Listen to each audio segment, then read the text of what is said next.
All right. Good morning, everyone. And thanks so much for joining us for our Facebook Live today. We are on Pregnancy Magazine's Facebook page. I'm Sunny Galt, and we love to have these conversations and include everyone that's part of our Facebook page to join in.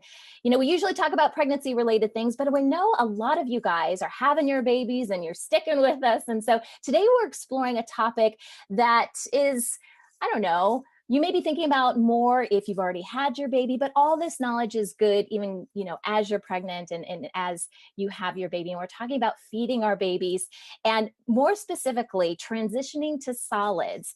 And joining us today is Jill Castle. She is a childhood nutrition expert and she's a podcaster. She has a podcast called The Nourished Child, and she's written some books. So welcome, Jill, to our Facebook Live today. And why don't you tell us a little bit more about yourself? Thanks for having me, number one. I am a pediatric dietitian. I've been in the field for over 25 years, and I have 4 of my own children. So I have done all of the things I'm going to be talking with you about today.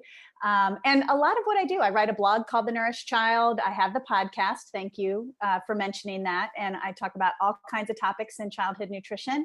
And I've written a few books. One that's pretty popular is called Fearless Feeding: How to Raise Healthy Eaters from High Chair to High School, and The Smart Mom's Guide to Starting Solids.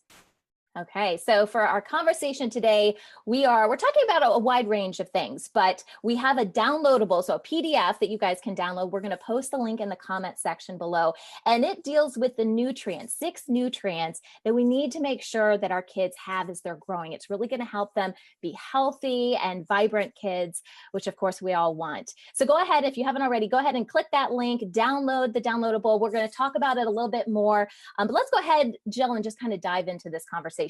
So when we're talking about starting solids, that can be kind of a scary thing for a lot of parents. There's a lot of information coming at us from all different angles. How do you know when your baby is ready for this transition?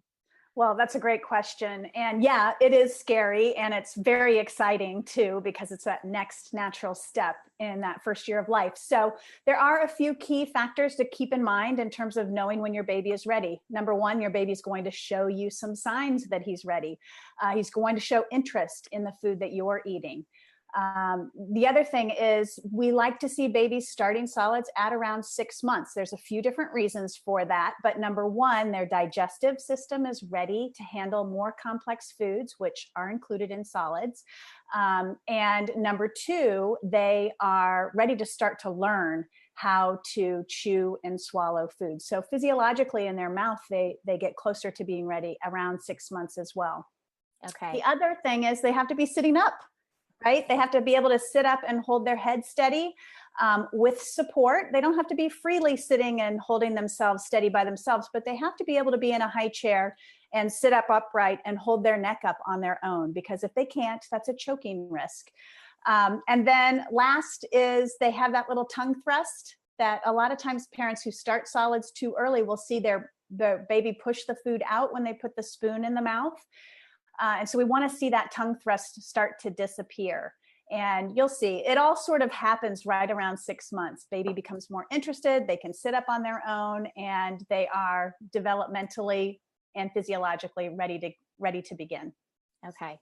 So around the 6-month mark, so we're really talking about parents or moms who may be breastfeeding their babies, pumping, or doing, formula feeding. This is really that first stage for babies to have any kind of real food other than that, right? Exactly. So you're moving from a diet that's completely liquid in the first 6 months to a diet that includes solid food, where a baby has to learn to not just swallow, but to manipulate food from the front of the mouth to the back of the mouth. And as you upgrade texture from like a pureed standpoint, they learn to chew, shift food from left to right, swallow it without choking, protect their airway, all of those things. So I like to say that starting solids is sort of the beginning of the journey of learning how to eat. And I remind parents all the time that babies don't know how to chew and eat. They actually learn it through this phase of starting solids. And at 6 months you begin, but you sort of have a lot of things happening in that 6 to 12 month time window. We're upgrading textures. We're trying all kinds of different foods. Babies learning how to self-feed.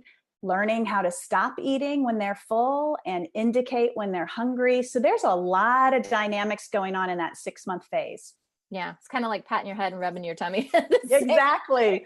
And you think you've got it all set. You get through one little section of this phase, the 6-month phase, and you get all comfortable and you've got a routine down, and then your baby shows you that they want different food and they're ready to move on to the next step. So it's a pretty quick paced phase for parents.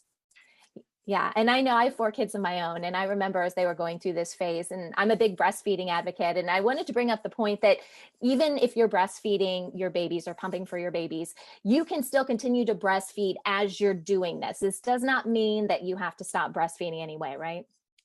Exactly. I have 4 of my own. I breastfed them all as well. And starting solids does not mean stopping breastfeeding. In fact, we want parents to breastfeed as long as they can. But one of the things that parents do need to know is that the longer that you breastfeed during that first course or that first year, the nutrient provisions change in your breast milk. But not only that, your baby's nutrient requirements increase quite a bit in that second 6 months of age. So that's where complementary foods or starting solids really can be a useful and necessary addition to your baby's diet, because we need to focus on nutrients that are going to help your baby's brain grow and develop, as well as their bones and their body. So starting solids, that's why we call it complementary. They're complementary to breast milk. And starting solids really sets the stage for a whole list of things. Let's go ahead and break that down for parents, because we may not be thinking, we think of the nutritional value, which is what we just kind of talked about, right, but it really sets the stage for a lot of different things. So let's talk a little bit about that. Sure. It sets the stage for flavor preferences. And if anybody out there has older children who have gone through the picky eating phase, we have a ton of research now that tells us that introducing lots of different solid foods in that first year of life and having a lot of variety and exposing our babies to a lot of different foods really sets the stage for healthy food preferences, particularly with fruits and vegetables, and protein foods, which can be those foods that tend to be the foods that toddlers like to be picky about. So flavor preferences and exposing your baby to a wide variety of foods, particularly fruits and vegetables, is a very important aspect. The other thing that happens during this phase is your baby, who is born with a natural appetite regulatory system, they learn with eating solid food, they learn further how to keep regulating their appetite, which basically means they learn how to recognize their hunger signs, and they learn how to recognize when they're full. And so as parents, it's really important for us to make sure we're really connecting with our babies when we're feeding them solids, because we want to stay present and in tune with their appetite so we can support that regulation. Because again, a good appetite regulation system really can prevent later health problems down the road, like overeating and problems with weight down the road. So we want to make sure we are doing this starting solids piece and feeding piece right, or as best that we can, so that we preserve that. We talked about nutritional status, the whole mojo of that first year of life. There's such an amazing amount of growth that's going on. Weight doubles in the first year of life from birth weight. So that takes a lot of nutrition for that to happen. The brain grows quite a bit in the first 2 years of life. We're laying the blueprint for cell communication between the brain, cognition, intellectual status, social, emotional regulation, and that all happens from nutrition, which is amazing. So we want to make sure that we are keeping an eye on nutrition in that first couple of years of life, especially when we're starting solids, because we're laying down sort of the framework of the baby's brain. And then the last part, I would say, is a baby's eating skills. As I mentioned before, they don't necessarily know how to eat. So they're learning a lot of that. They're learning how to self-feed, take food, put it in their hands, bring it to their mouths, all that manipulation in the mouth and swallowing. So there are a lot of skill development things that are happening in that through that whole process of starting solids. Can it help with language development as well? It can. So we know that babies who make those milestone progressions through that first year of starting solids, who go through, pureed, or they start baby-led weaning. I think we'll talk about that a little bit later, but there are different methodologies, but they make their way through liquid to the table food of the family by the end of a year. Through that process, all of those skills in the mouth are tightly related to language development later on. So we actually need to learn how to chew and swallow and move our tongue back and forth and up and down, and all these great things. They help support a baby's ability to speak later on.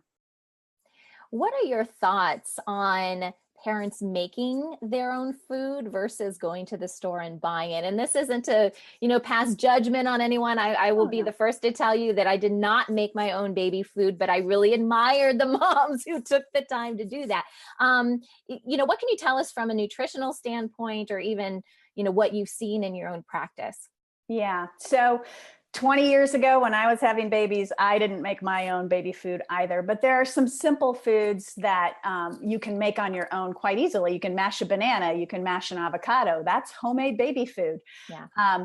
But you can also, the baby food making craze really kind of took off about 5 to 10 years ago, and everybody was making homemade baby food, and it's wonderful to do. You can do it. There's so many resources of how you can make it fresher, and you can add different flavors to it. You can freeze it, defrost it for later. You really see the color and the preservation of the flavor much better than commercial foods. But that being said, in the last 5 years, commercial products have really upped their game in terms of processing the way that they make baby food now. Instead of cooking it, heating it, and then putting it into jars and on the shelves at room temperature, now we're seeing baby food companies cold process their baby food. So it's preserving all the nutrients, it's preserving the color, the flavor, and it's found in the refrigerator section. So again, technology and the food industry is really stepping up to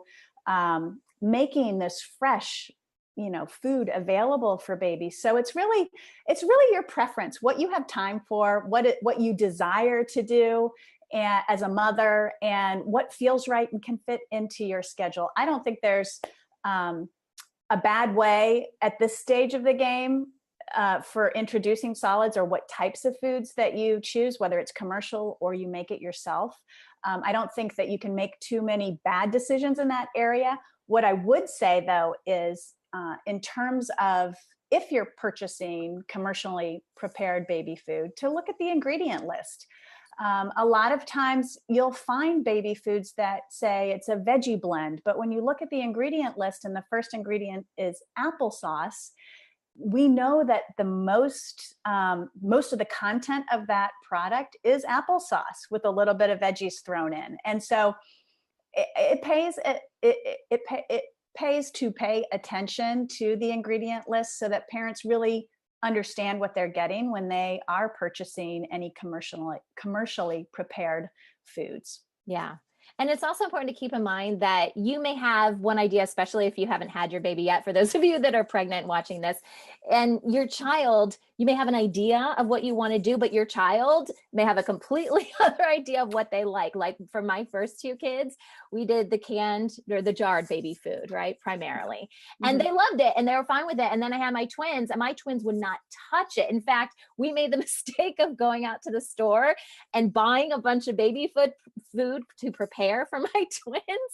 They wouldn't even touch this stuff. So I kind of was forced to do some of the stuff you're talking about, like the mashed avocado and applesauce and stuff like that. We had to do a totally different thing with them.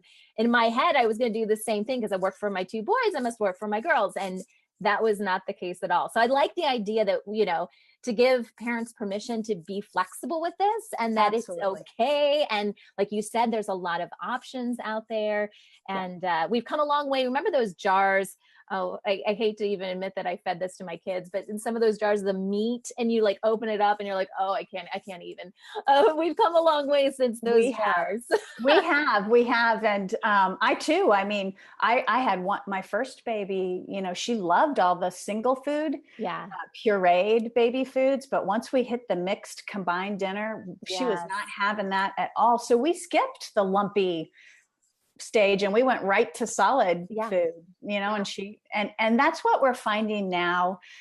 We have, so many different ways that we can feed our babies, and it can be really confusing around starting solids, which, should I spoon feed? Should I just go straight solids right off the bat? Mhm. And I think at this stage of the game, it's important to mention that the most important thing, as a pediatric nutritionist who's been doing this for a long time, to me, the most important thing is that you're meeting your baby's nutrient needs. Because what can happen is, if you're not aware of those different nutrients, we can have babies missing out on some of those critical elements to their future success.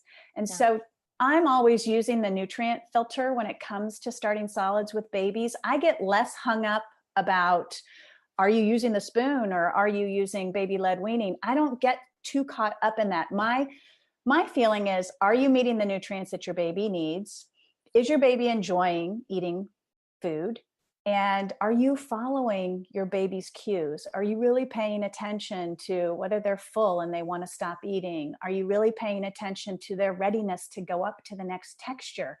I've met many parents who get stuck in puree, and they're there for a long time. They're there at 9 months, at 10 months, and what can happen is the baby becomes disinterested and starts to eat less well because they're ready to move forward, but the parent isn't. So it's really important to pay attention to your baby and really watch. And if your baby is showing tons of interest in, is 9 months old and showing tons of interest in eating the food that you're eating, yet you're still pulling out the purees, that's the real sign that it's time to follow your baby's lead, to let them lead you in their developmental readiness. It's almost parent-led weaning. Come on, moms. Yes. Yeah, Let's exactly. try some different food. Unfortunately, they can't talk to let you know. So. They'll do the baby sign language. That's what they'll do. Yeah, that All right, works. that was a great transition. So let's talk about these nutrients that we need to really watch out for. And for those of you that are watching, go ahead and click that link, and you can download the PDF, because we're going to go through list by list, with these nutrients, and it'll give you a lot of great information to follow along with. So Jill, let's talk about iron. Sure. So iron is one of the most important nutrients that babies need. And we know that mothers who are pregnant, they accrue their iron stores. When they're pregnant, their baby in utero accrue or builds up their iron stores in the 3rd trimester. So if any mom is out there and who is struggling with iron deficiency, that's something you want to be aware of, because what can happen is your baby doesn't accrue as much iron stores as he or she could. And that puts the baby at risk for an iron deficiency status. We know that if parents choose delayed cord clamping, we know babies get about 30 to 50% more blood and therefore iron in their system.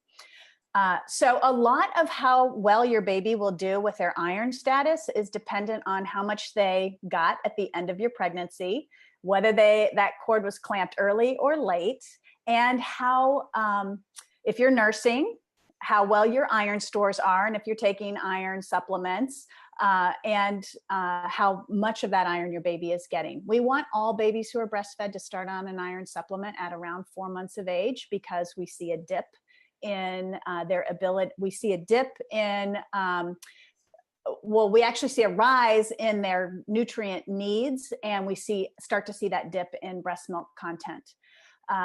For babies who are formula fed, we want to see them on an iron fortified formula if possible, again, for the critical need of iron. And so what the role of iron is in a baby's body, and even in our body, is to carry oxygen. It carries oxygen to all the cells in the body, and that includes the brain.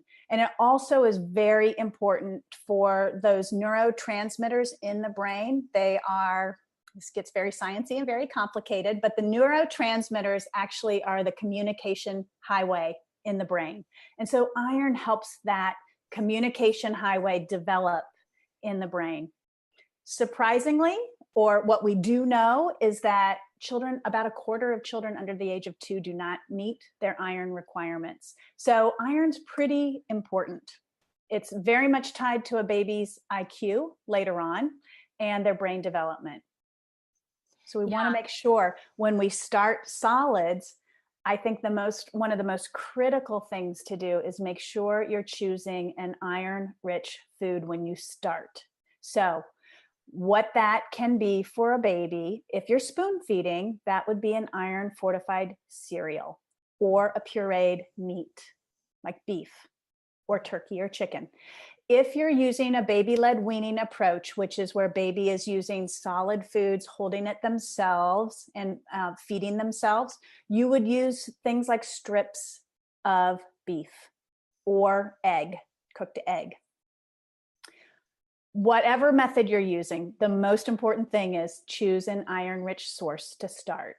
And what I unfortunately have seen over the last few years is parents start with vegetables and fruits, because the message out there is that children don't get enough fruits and vegetables. So they start with fruits and vegetables and they put cereal on the back burner, or they don't start meats until later. We need babies to have an iron-rich source at 6 months.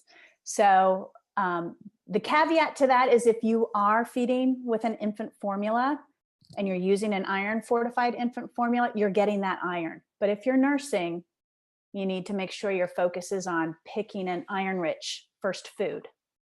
Okay.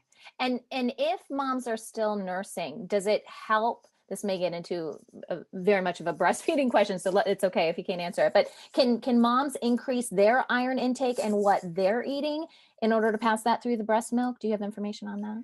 Yes, moms can certainly do that, and that will translate to better iron in the breast milk. But we also need to understand, and this will I think clarify the issue a little bit more. In the first 6 months of life, a baby's iron requirements are less than 1 milligram per day. At 6 months of age, their iron requirement goes up to 11 milligrams per day. So there is a huge jump at 6 months of age, and that 11 milligrams is from 6 months to 12 months of age, and it drops at a year to about 7 milligrams. So there's a huge iron requirement between 6 and 12 months of age. So even if you are consuming iron in your diet as mom and you're upping your iron intake, you still need to pay attention to making sure your baby is getting an iron-rich food source as well. Okay. All right, let's move on and talk about vitamin D. What do we need to know about that? So vitamin D is, all babies who are breastfed should be on a vitamin D supplement, period. Point blank, day 2 of life, it's a standard protocol. If you have a baby and your baby's not on a vitamin D supplement and you're nursing, you want to make sure you're getting that baby on vitamin D. If you're formula feeding, it's already built into the formula. So vitamin D pairs with calcium, and I'm going to talk about the two of them together. I think it's a little bit easier. Vitamin D and calcium pair together to make the bones hard. So when babies are born, their bones are soft. They're very soft. It's the nutrients, calcium and vitamin D together, which help babies harden their bones. Now, rickets is a condition of vitamin D deficiency. We eradicated it a long time ago, but unfortunately it's coming back. And it's coming back because babies are missing out on getting vitamin D. What does that look like? What does rickets look like? It's that bow-leggedness in children due to inadequate vitamin D in their diet. So all breastfed babies should be on a vitamin D supplement, like a liquid drop that mom gives before they nurse. She can put it on her nipple and the baby can nurse and consume it at the same time, or you can drop it right into the baby's mouth. Usually the pediatricians are very good about starting babies off in the hospital before they even are released on vitamin D. You can, vitamin D is present, as I mentioned, in infant formula. You can get it in a wide variety of foods, but primarily it's as a supplement in that first year of life, either through the formula or through a liquid supplement that you're giving your baby. And it's 400 IUs of vitamin D in the first year. And it's responsible for hardening those bones. Okay. So when baby starts to walk, the bones can support their weight and not bow out. Is it only available through like a supplement like what we're talking about, or are there any foods that incorporate vitamin D that are good for this transitional period? So most of the foods that you're going to find that are rich in vitamin D are dairy products. So milk is fortified with vitamin D, and we do not suggest infants have cow's milk or dairy prior to a year of age. Now, you can have a cooked dairy product. You can have milk cooked in pancakes, for example, at around 10 months of age, 9 months even. But raw milk, uncooked, we do not want babies to have that in the first year of life. Other foods, salmon, you could poach salmon at around 8 or 9 months of age, and baby can learn to eat that for a source of vitamin D. Some eggs are fortified with vitamin D, so you can use that as well. But again, when we're looking at eggs, it's a small amount. It's like 50 IUs. Baby needs 400.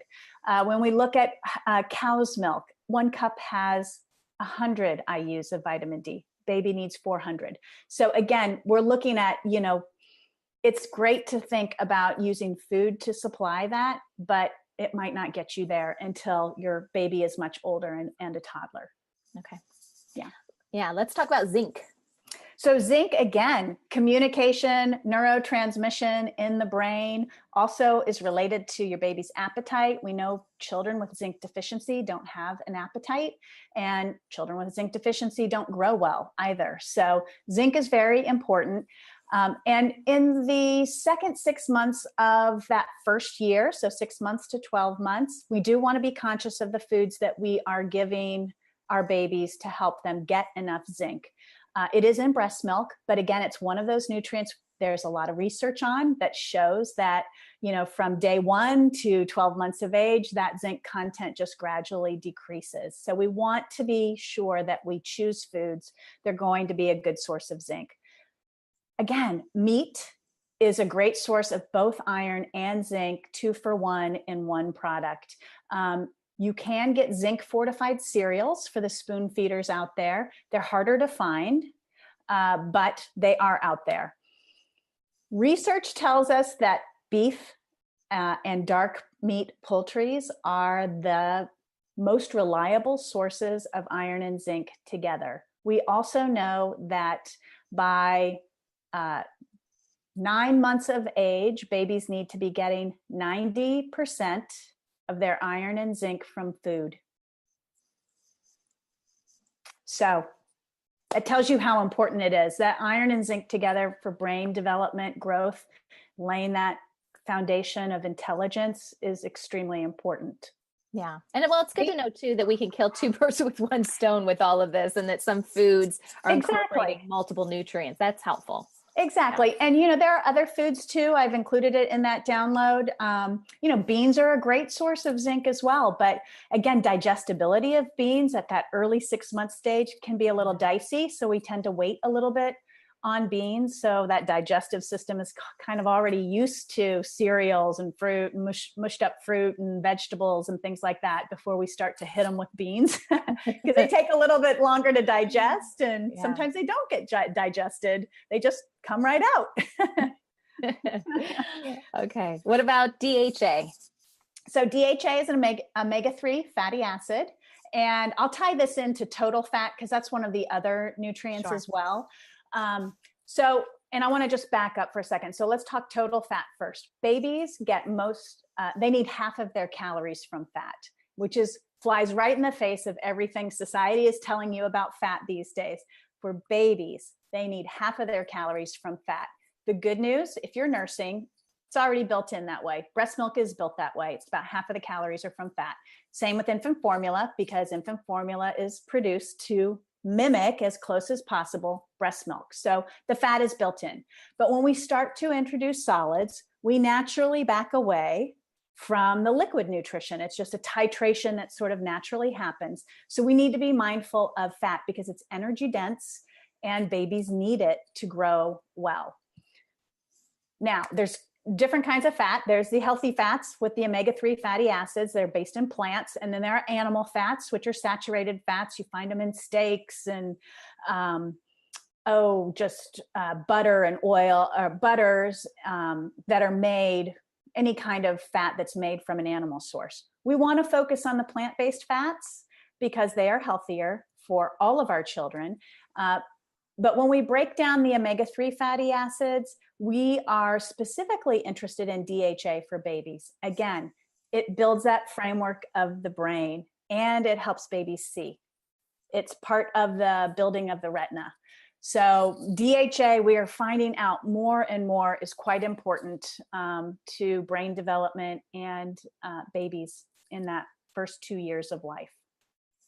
Again, it's also, if you look at the research, and I do quite a bit of work with children with ADHD, it's tied to their ability to read as well. Okay. So when we're looking at the packaging, assuming that we're buying something from the store and we're looking for these ingredients, like how high should they, I mean, are we talking about the first handful of items that are listed? It needs to say iron, zinc, DHA, or, I mean, how can parents that, don't have a background in this, like, be able to translate this into their grocery shopping experience? Yeah. So that's a great question. So an ingredient list is going to actually list the ingredients like apples or flour.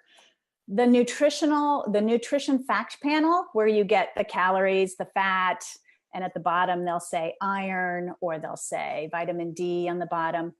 So when you're looking for things, it's not easy. I'm going to be honest with you. It's not easy because you're not going to find DHA listed on the package of most foods. You'll see vitamin D, you'll see zinc, you'll see calcium, but there are certain nutrients that I've listed here that you might not see. You might not see anything with zinc. So there's this balance of knowing which foods are rich in those nutrients and also using those nutrition fact panels on the back. In general, they list a DV. DV stands for daily value. Anything over 20% or above is considered a very good source of that nutrient. So you might see calcium and it'll say DV 20%. Well, that tells you that it's meeting about 20% of the daily value of calcium. Unfortunately, not for your child because the daily values are based on adult requirements, but it's still, you can use that information to understand and know that that is a good source of calcium or a good source of vitamin D if it says DV 20%.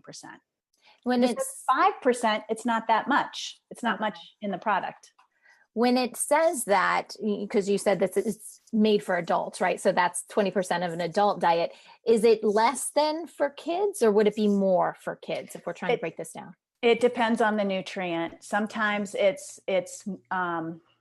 nutrients for children are higher. So for example, depending on the age of a child, calcium might be, much higher than what an adult would need. So we're getting very in the weeds and getting complicated here. Right.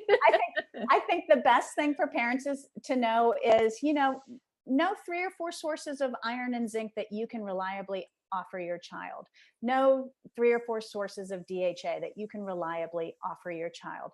In my book, The Smart Mom's Guide to Starting Solids, I list out all those nutrients and really give you not only the food, but the level of that nutrient within the food. So when I do it by most to least, and that can be helpful. And then the PDF that you're offering people gives you a general sense of what foods would be high in zinc, what foods would be high in DHA, and so on. Okay. Yeah, we've talked about a lot of foods that we should consider incorporating into our kids' diet, but what about foods that we need to stay away from? What are your no foods for kids in this transitional period? Yeah, I think the biggest one is choking hazards. And there are others like honey. We don't want to give children honey under the age of 2. We don't want to give them raw fish. sometimes, I mean, if you follow the USDA and the FDA guidelines up to age 4 or 5, we really don't want them to be having sushi, for example, with raw fish, because their immune systems aren't fully developed until they're 5 or 6. And so it can be very catastrophic for them if they ingest bad sushi, for example. But I think, when I look at parents, and I meet with parents all the time, and I just keep my, ear to the floor in terms of what people are talking about, it's choking hazards. It's things like hot dogs and popcorn and marshmallows and things that babies have to be highly, highly skilled to eat and master and manipulate in their mouths. And I think that is probably the one watch out I would say is, and I know a lot of parents have fears of choking and a real fear of their child choking. That's why it's so important to be present with your child when you're feeding them. You don't want to set your child up in a high chair, set food on the tray, and then go do the laundry. You need to be there, not only to connect, but to watch and to monitor for anything like choking. But in general, babies are pretty good. They instinctively know how to protect their airway, but we need to be responsible as parents and make sure we're not offering them things they can't handle, like tortilla chips. Those are very sharp and crunchy, and you need to be very masterfully skilled at chewing and swallowing and pacing your eating so that you don't swallow a big corner too quickly and then choke. Yeah. Yeah. And I knew we were going to kind of lead into baby led weaning. So it kind of sounds like we've talked about, is there anything else we need to know about baby led weaning before we talk about spoon feeding? And I know there's a combined approach. So what do parents need to know about these options?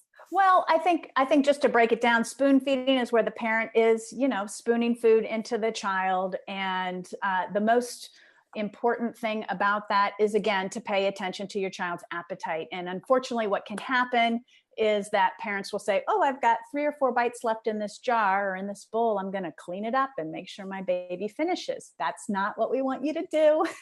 I did that. I know. And it's such for so many parents, it's the natural, you feel like, oh, I got to make them finish the bottle, or I got to finish up that. That's the biggest downfall of spoon feeding. I will tell you, that's the biggest downfall is that we ignore our baby's satiety cues or their cues or their signs of fullness. And we really need to honor that. We need to pay attention to that, because if we don't, we teach them to overeat. So every time they eat more than they need or more than they want, we are training them to eat more than they need or more than they want.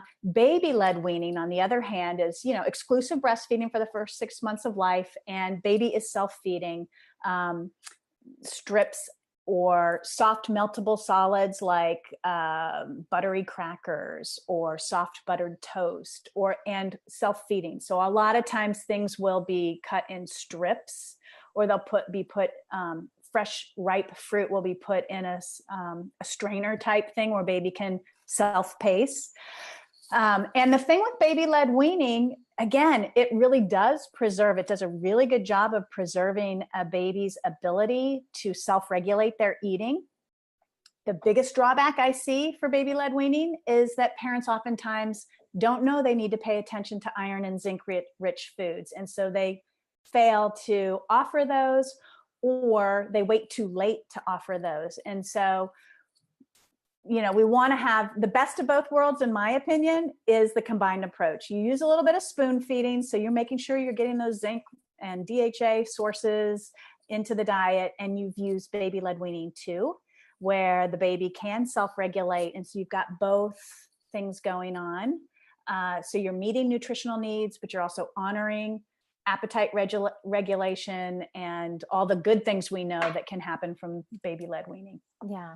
What about the babies feeding themselves? Or is that, I forget, that comes a little bit later, right? So really when we talk about spoon feeding, it's not them feeding themselves, it's us feeding them. Initially, you're starting out feeding your baby, but I always encourage parents to help give their baby a spoon in the other hand and let them sort of dip into food and help guide them to bring the spoon to the mouth. But yeah, it's oftentimes the parent is feeding with a spoon. But that, it doesn't last long. It's only 2 months. By 8 months of age, babies should start be moving forward on chopped, baby food and starting that self-feeding process. So spoon feeding purees is not a very long phase. Yeah. And it's amazing what they've come up with now, the companies that make the products, spoons and stuff, like they have so many different types of ways, like larger handles to help the kids. And then the spoons are shaped differently. So that's that can be helpful too, because there's a lot of different options out there. So if you're thinking about Yeah. going that way, Yeah. you'll be in that section for a long time trying to figure out. Exactly. And that's the thing. There are so many options now, and Yeah. you just have to, there's no right or wrong way. The best way is to pay attention to your baby and be connected, and know that, by the end of that first year, by 12 months, your goal is to have your baby eating the food that you're eating at the family table, just chopped and modified for their level of, for their skills, basically. But it should be and we want all babies at the family table by a year of age. This phase does not last long, but it's incredibly important. It's a critical phase for so many things.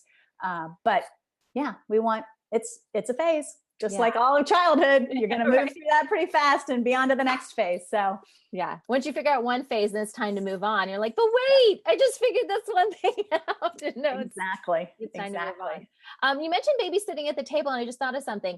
How important is it for babies to be eating at the same time with the rest of the family? Like, can their stomachs hold food, or do they have to eat more frequently where that really wouldn't be the case until later? So yeah, babies have tiny tummies. Again, lots of nutrition that has to get in those tiny tummies. So we do feed them more frequently, about 6 times a day. That being said, it's hugely beneficial to bring the baby to the table, because eating is social. And there's a lot of things that are learned when a baby is sitting at the table. They learn social skills, they get interested in food. That watching other people eat sparks interest and their willingness to try things. So bringing baby to the table as soon as you can is ideal. That doesn't mean that they're there for every meal, but if you could even target one meal a day where your baby is at that table with you, awesome. That's great. All right. I know we talked about a bunch of stuff today. What would you say, Jill, are some of the big takeaways for parents that are already overwhelmed in their day-to-day lives, or starting, at least thinking about incorporating solids into their diet? What are some of the big takeaways? Big takeaways. Before you start solids, make sure your baby's ready. Make it a positive experience. So it should be joyful. You should be there with your baby. It should be fun and exciting for baby. And if it is that way, your baby's going to enjoy coming to the high chair and enjoy eating. And that's a key thing, because when babies don't enjoy eating, they don't eat well, and then they don't grow well. Eye on nutrients. Make sure you know the nutrients that are important. And when you're choosing foods for your baby, try to pick foods that are going to showcase those important nutrients. Use the combined approach, or baby led or spoon fed, but remember the watch outs, and just try to pay attention more to appetite signs when you're spoon feeding. Try to pay more attention to nutrient content of the diet if you're doing baby led weaning, and connect. And just remember, that it's a fast transition, 6 to 12 months. There's a lot going on. And keep your eye on the prize, which is the goal for the 1 year mark. Baby is at the table, eating family food, drinking out of a cup, and really moving to be part of that family dynamic. Okay, great information, Jill. Where can people find you online if they want some more good stuff that you're offering? So you can come to my website, jillcastle.com. My blog is The Nourished Child, and my podcast is The Nourished Child, and my books and programs are all located on jillcastle.com. Awesome. All right. And don't forget that downloadable. If you guys haven't done it yet, click that link. It's got a great list of all those nutrients that Jill was talking about. And don't forget to check out Pregnancy Magazine, pregnancy-magazine.com. On most social media, we're Pregnancy Mag, M-A-G. And we've got a ton of great information over on the website. We have podcasts, articles. We do these videos like this, usually once a week. So if you like this, be sure to share it with another parent who can benefit from it as well. And Jill, thanks so much for being with us today. It was great seeing you. You're welcome. Thank you. All right.